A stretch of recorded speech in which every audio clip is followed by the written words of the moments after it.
ETF index mutual funds నేర్చుకుని stock మార్కెట్లో రాణించాలనుకుంటున్నారా? వెంటనే ఈ నెంబర్కి కాల్ చేయండి.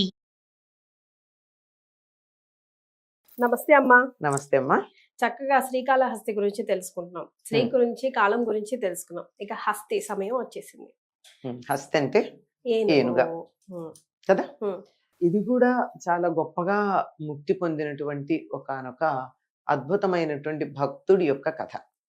లోకంలో ఇన్ని ఏనుగలు ఉండగా ఈ ఏనుగకే భక్తి ఎలా వచ్చింది? మరి అలాగే ఎన్నో పాములుండగా ఆ కాళముకే అంత భక్తి ఎలా వచ్చింది? ఎన్నో పురుగులుండగా సాలె పురుగుకి, అందులో ఆ ఒక్క సాలె పురుగుకి అంతటి భక్తి ఎందుకు వచ్చింది అన్నదానికి వాటి పూర్వజన్మల విశేషాలు తెలుసుకుంటే తెలుస్తుంది. ఎందుకు అంటే ఒకప్పుడు మలయ పర్వత ప్రాంతంలో ఒక గొప్ప వేద పండితుడు ఉండేవాడు. వీళ్ళందరూ ఈ వేదం చదువుకున్న దగ్గరే వస్తున్నాయి సమస్యలన్నీ. చాలా గొప్ప పండితుడు ఉండేవాడు. ఆయనకి మంచి పాండిత్యం ఉంది, బోర్డు మంది విద్యార్థులు ఉన్నారు. చెప్తూ ఉండేవాడు, ఇల్లు సరస్వతీ నిలయం మాత్రమే, లక్ష్మీదేవుడు తొంగి చూడలా. పిల్లలు మాత్రం అన్ని లక్ష్ముల్లో సంతాన లక్ష్మి బాగుంది, చక్కగా సంతానం ఉంది, ఎక్కువ మంది సంతానమే ఉన్నారు ఇంటి నిండా, భార్య గయ్యాళ్ళది. అందుకని సరే, ఈ పరిస్థితుల్లో ఆవిడ సణుగుతూ ఉండేది.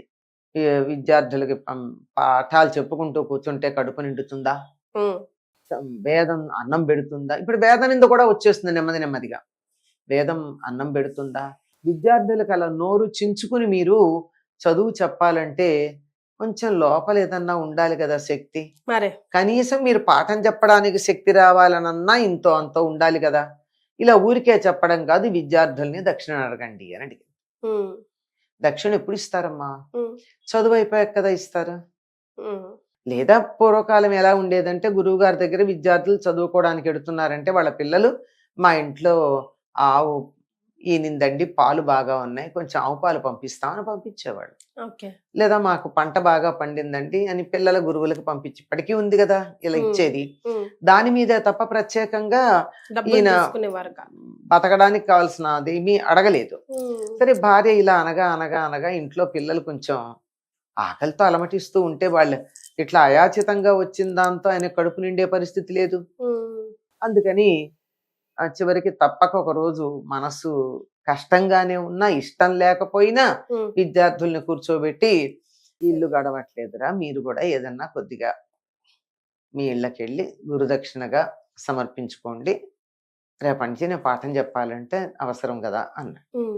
అందరూ అలాగే వెళ్ళిపోయారు. వెంటనే వచ్చిన వాళ్ళు వచ్చినట్టు వెళ్ళిపోయారు. వెళ్ళిపోయి వస్తూ పెద్దవాళ్ళని అడిగి ఏదో ఇంతో అంతో పట్టుకొచ్చారు అందరు. ఇద్దరు విద్యార్థులు మాత్రం తల్లిదండ్రులు ఏమి ఇచ్చే పరిస్థితుల్లో లేరు. ఈయనకన్నా గొప్పగా ఉన్నారు వాళ్ళు. వాళ్ళ పెరట్లో ఉన్న తోటకూర కాడలు 2 వాడు 2 వీడు పట్టుకొచ్చారు.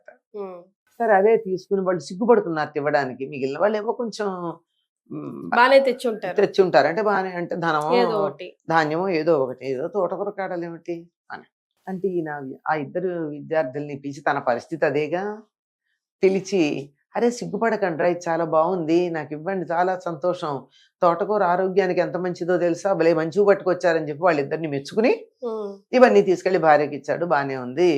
ఆ గయ్యాళితనం కూడా తగ్గుతుంది. ఎప్పుడైతే పిల్లల్ని పోషించాలో అప్పుడు గయ్యాళితనం వస్తుందమ్మా ఆడవాళ్ళకి. అప్పటిదాకా పరమసాత్వికంగా ఉండేవాళ్ళు కూడా పిల్లలకి ఏదన్నా లోటు వచ్చేటప్పటికీ గయ్యాళులుగా మారిపోతారు. బానే ఉంది, నడిచిపోయింది, నడుస్తూనే ఉంది. ఏదో ఒకటి తిండన్నాడు, ఇంత అని డిమాండ్ చేయలేదు. మీకు తోచింది అన్నాడు, తోటకూర తీస్తే కూడా సరిపోయింది. అందుకే ఒక మాట ఉందమ్మా, అన్ని దానాలకి తోటకూర దానంతో సరి అని ఒక మాట. తోటకూర చాలా మంచిది ఆరోగ్యానికి. స్వయం పాకం ఇచ్చిన తోటకూరే ఉండాలంటారు. సరే, అది బాగుంది, అయిపోయింది. ఈ నేర్చుకున్న విద్యార్థులందరూ వేదాన్ని నేర్చుకున్నారు, అక్కడి నుంచి వెళ్ళిపోయారు. కొత్త విద్యార్థులు లేరు. ఇంకేందుకు జీవనోపాధి ఏమిటి? తినడానికి తిండి లేదు, పిల్లలు కూడా పెద్దవాళ్ళు అయినట్టున్నారు, వాళ్ళు పెద్దగా చదువు సంధ్యలు లేవు, ఎవరి బతుకులు వాళ్ళవి, ఏదో నడుస్తూ ఉంది. ఈయన ఇలా ఉన్నాడు, వృద్ధుడైపోయాడు. ఈ వృద్ధాప్యం కూడా సరైన ఆహారం లేకపోతే ఇంకా మీద పడుతూ ఉంటుంది. అదే అలా ఉంటే ఈ లోపల శివరాత్రి వచ్చింది. శివరాత్రి రాగానే ఈయనకి ఇంకా అసలు ఓపిక లేదు, కానీ లేచి వెళ్ళి ఏదో స్నానం చేసి ఇంట్లో శివుడికి పూజ చేసుకుని ఉమ్, గుడికి వెళ్ళి శివలింగం దగ్గర కూర్చుని అభిషేకం శివుడి పూజ ఏముందండి చాలా తేలిక. ఈ ఆత్మారాముడి పూజ కష్టం కానీ శివుడి పూజ చాలా తేలిక. చారెడు నీళ్లు ఉంటే చాలు. ఏదో నీళ్లు పోసాడు, ఎక్కడో బిల్వాలు తెచ్చాడు, వేసాడు, కూర్చున్నాడు. అక్కడంతా మొత్తం శివరాత్రి అంతా శివనామస్మరణ చేస్తూ అదే దేవాలయంలో కూర్చున్నాడు. ఉమ్. ఇది మరి ఉపవాసం చేసిన ఫలితం ఉంది కానీ అంతకు ముందు నుంచి ఏం తినకుండా అనేక రకాలైన ఉపవాసాలు ఉన్నాయిగా. ఉన్నాయి. ఉమ్, అంతకుముందు పస్తులు ఉన్నాయి. ఉమ్, వీటన్నిటితో శరీరం నీరసించింది. అలా తెల్లవారుతోంది, ఇంకా ఇంటికి బయలుదేరదామని ఆ శివాలయంలోంచి అడుగు బయట పెడుతున్నాడు. ఉమ్.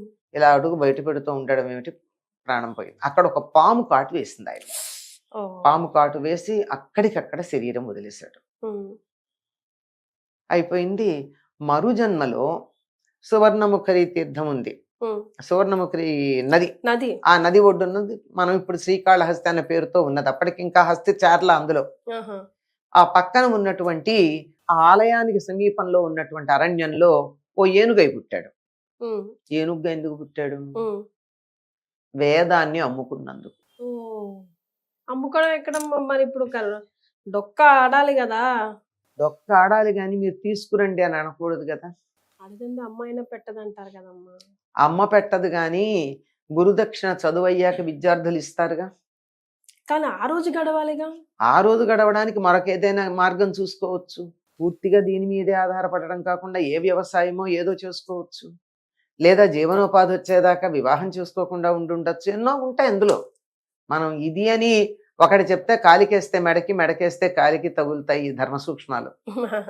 అంతే కదా. ఉమ్, వేదాన్ని అమ్ముకున్న కారణంగా ఉమ్, అస్థిగా పుట్టాడు. కానీ అది మనస్ఫూర్తిగా చేయలేదుగా పని. ఉమ్, పిల్లల్ని పెంచడం కోసమని తప్పనిసరే చేయడం జరిగింది. ఉమ్.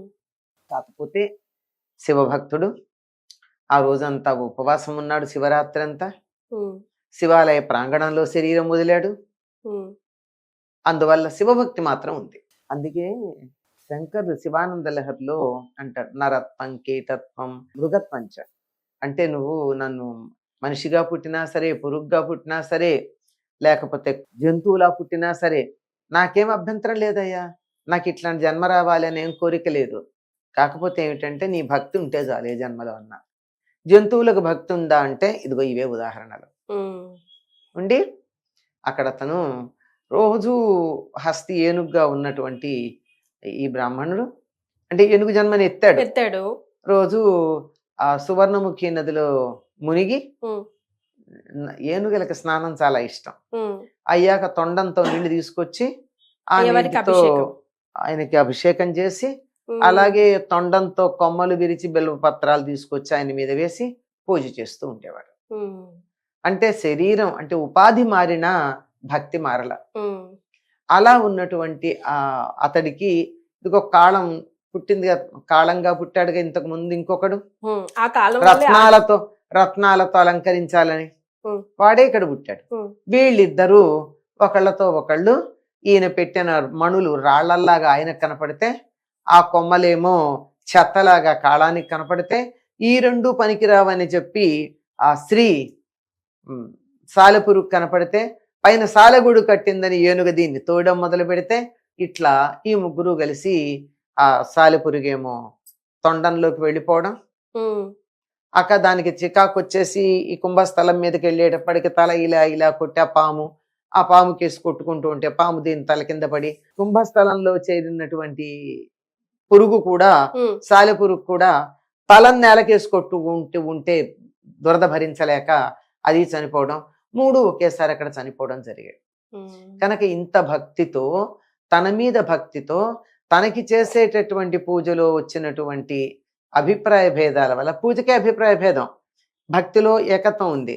ఆ ముగ్గురి పేరు మీద శ్రీకాళహస్తి అనే పేరు అక్కడ వచ్చింది. ఆ ఊరి పేరు శ్రీకాళహస్తి, ఆ లింగం పేరు శ్రీకాళహస్తి లింగం. ఈ రోజు తెలుసుకున్నాం. నిజంగా నాకు కూడా తెలియదమ్మా. అంటే స్టోరీస్ విన్నాం, అక్కడ రాసుంటాయి, అవి చదవటం, పిల్లలకు చెప్పడం. కానీ ఈ కథ తెలుసు గాని ఈ ముగ్గురి కథలు మీకు ప్రత్యేకంగా ఎక్కడ కూడా ఉండవు.